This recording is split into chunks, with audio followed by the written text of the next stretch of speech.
సిద్దిపేట జిల్లా హుస్నాబాద్ బస్టాండ్ చిన్నపాటి వర్షానికే వర్షపు నీటితో కుంటల మారిపోయింది.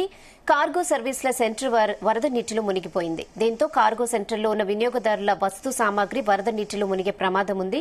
ఇటీవల 2 కోట్ల రూపాయల నిధులతో హుస్నాబాద్ ఆర్టీసీ బస్టాండ్ను ఆధునీకరించిన డ్రైనేజ్ వ్యవస్థ మాత్రం మెరుగుపడలేదు.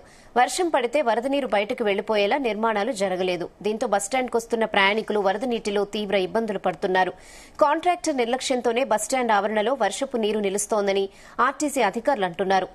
ఈ విషయమై చాలాసార్లు కాంట్రాక్టర్లకు తెలియజేసినా పట్టించుకోవడం లేదన్నారు. రవాణా శాఖ మంత్రి పొన్నం ప్రభాకర్ ప్రాతినిధ్యం వహిస్తున్న హుస్నాబాద్లోని బస్టాండ్ పరిస్థితే ఇలా ఉంటే ఎలా అని పలువురు ప్రశ్నిస్తున్నారు.